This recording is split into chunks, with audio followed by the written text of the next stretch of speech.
Estos servicios ecosistémicos son los que aportan bienes no únicamente para las comunidades, porque la circulación general de la atmósfera no espera a que haya la aprobación de alguna ley, porque la circulación de las corrientes en los océanos tampoco va a esperar a que se apruebe la ley de océanos a nivel internacional, porque la circulación de los ríos grandes o pequeños tampoco va a esperar a que acaben de concesionarlos a la iniciativa privada para poder seguir corriendo. Pero tampoco pueden esperar los bosques a seguir haciendo su función para generar más agua y más biodiversidad. Cuando hablamos de servicios ecosistémicos, hablamos de esa holística que representan los territorios indígenas, en cuya holística está el ser humano. Y un ser humano entendido como indígena, que así se le puso, antes pueblo originario, nahua, mazateco, etcétera, pero que allí está y que se le ha negado y se le ha despojado en esta nación. Se le despojó en el nombre de Dios hace más de 500 años, luego se le despojó en nombre del territorio y ahora en estos últimos 10, 15, 20 años se le despoja en nombre de la conservación y de los negocios verdes. No podemos nosotros continuar con este proceso y menos cuando estos pueblos indígenas han sido los garantes de la conservación. Y menos ahora cuando después de que se les movió de las tierras fértiles y se les ahorilló allá lejos, donde esas tierras no valían, donde era inhóspito e inaccesible, y ahora que las cosas cambian y se ve que esos recursos naturales no solamente tienen un gran valor espiritual, sino tienen un gran valor económico, también se les intenta despojar, no podemos aceptar mecanismos de negociación en red plus o red sencilla o las redes que vengan. Ya no podemos seguir hablando de una prestación de servicios cuando no se nos considera como sujetos en esta nación y como parte del desarrollo y la elaboración de las políticas públicas y en este caso red para poder avanzar. Y sobre red no podemos decir nada todavía bien establecido porque ni siquiera las partes, los estados, la industria, la químico-farmacéutica, etcétera, tienen todavía los documentos acabados. En las negociaciones internacionales todavía Estados Unidos, el G77 más China, el grupo latinoamericano, los megadiversos tampoco están de acuerdo. Mientras algunos, que son los que más contaminan, dicen ya entrémosle al mecanismo de pago de bonos de carbono y que haya sumidores de carbono en los países subdesarrollados, y háblese de países subdesarrollados en territorios indígenas. Otros dicen no, esperemos, y otros como México, Costa Rica, Argentina, me parece que también Panamá, están ya a punto de arrancar con algunos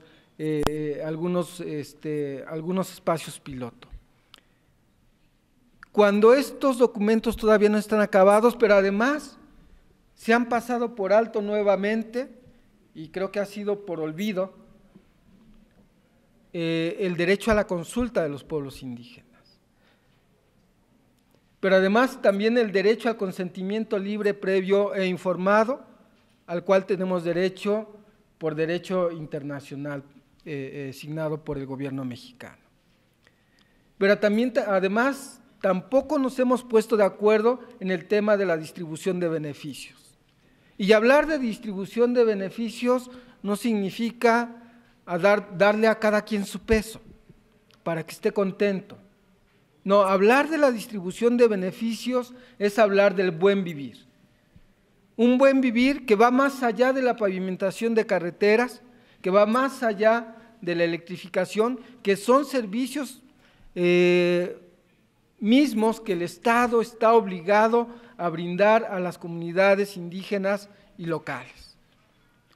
Hablar de un buen vivir es hablar de una conservación, pero no de una conservación per se, como hace años ocurrió con las áreas protegidas, que de un momento a otro, o de un día para otro, de repente los hermanos que vivan abajo de la Sierra Gorda se dan cuenta de que ya no pueden entrar más a sacar una brazada de leña, porque hay una serie de guachos que no les permiten entrar.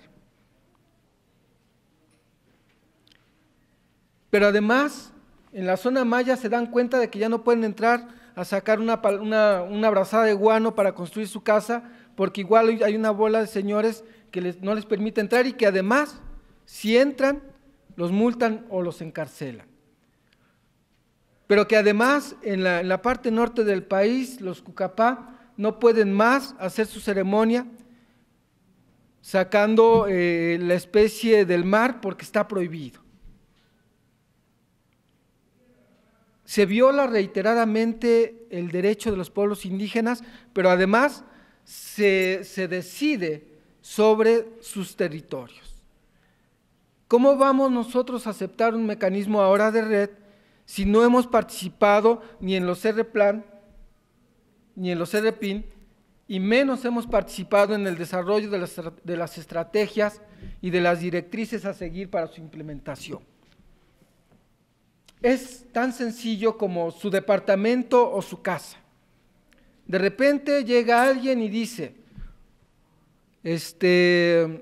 dame hospedaje, tú le das hospedaje, le muestras dónde se puede quedar, dónde está el baño, etcétera, hasta dónde está permitido entrar y hasta dónde no. Mi recámara no, la recámara de los niños no, etcétera, etcétera.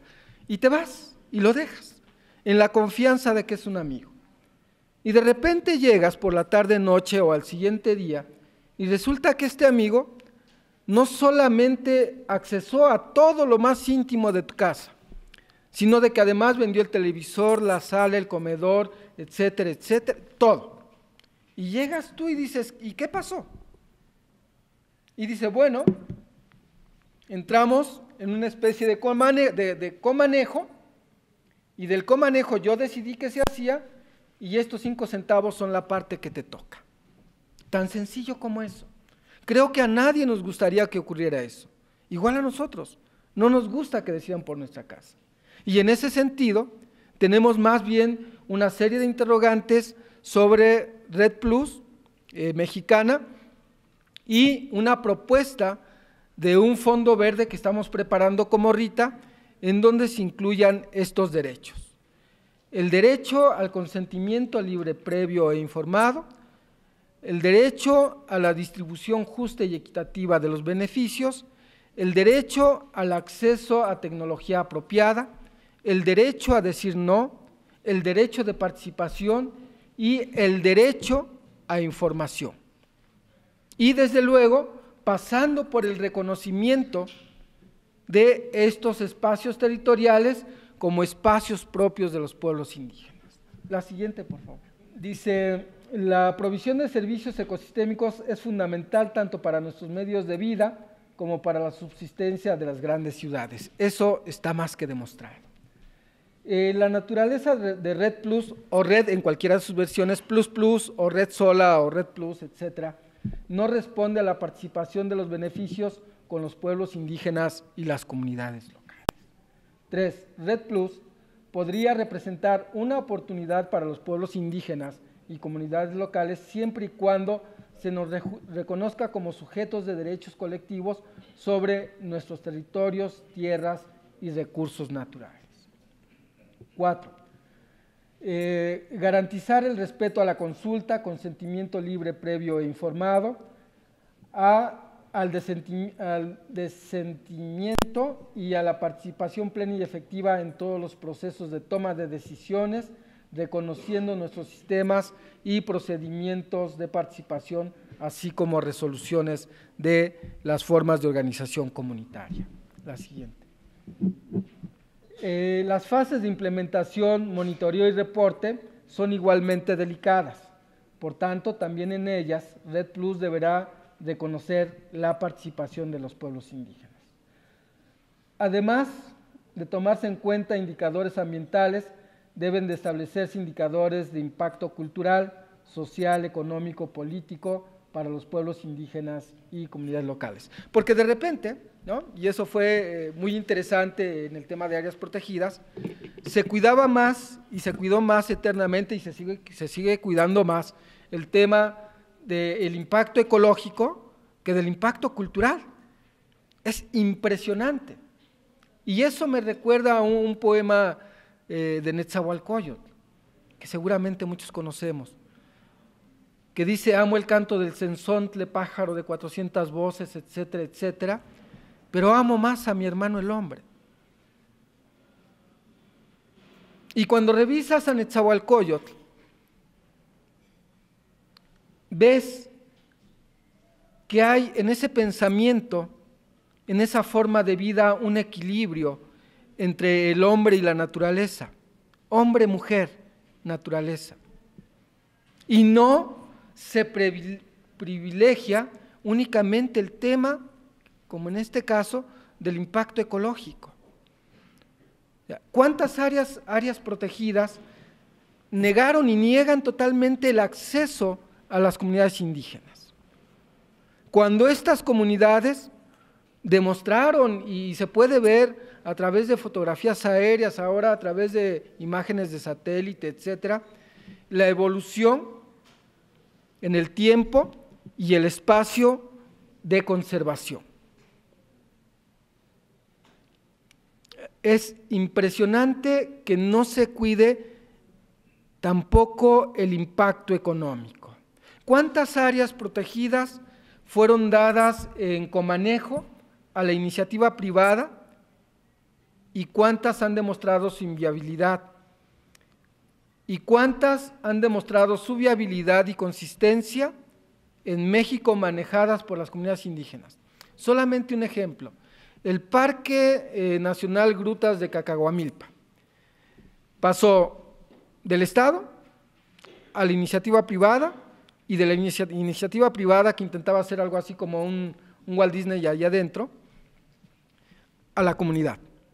Y no pasó a la comunidad gracias a que lo solicitaron. Pasó a la comunidad después de N movilizaciones y de demostrar que era su territorio. A menos de una veintena de años, y ya en propiedad de la comunidad, ha generado electrificación, centros de salud, escuelas, pavimentación, becas, pensión para los ancianos, y además ayuda al municipio, quien ahora se acerca a ellos cuando el municipio durante años les negó rotundamente apoyo. Eso demuestra un poco cómo una comunidad organizada, y viendo hacia 3 generaciones adelante, puede manejar bastante bien sus recursos naturales, obviamente en coordinación con el Estado, en sus diferentes pisos de gobierno.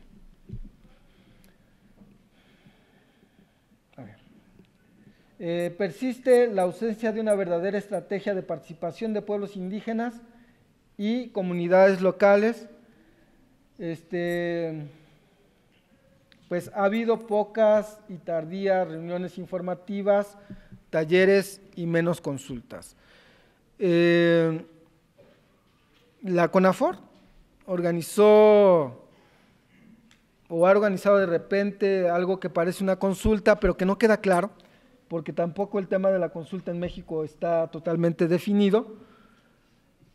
Pero lo peor es cuando intentan seguir engañando a la gente. Porque entonces sí nos enfrentamos a un Estado que no solamente no tiene claridad, sino nos enfrentamos a un Estado que ante esa poca claridad, la claridad que hay, la bifurca, la dirige hacia la privatización de los servicios ecosistémicos, y uno de ellos, y uno de los más preciados, es el agua. El agua y no el río, porque a las empresas les interesa el agua, no les interesa el río. Y entonces dicen: concesionamos el agua superficial de los ríos. Pues sí, pero qué chingones, pues, porque cuando están aprovechando esa agua, río abajo se seca. Perdón por mi inglés.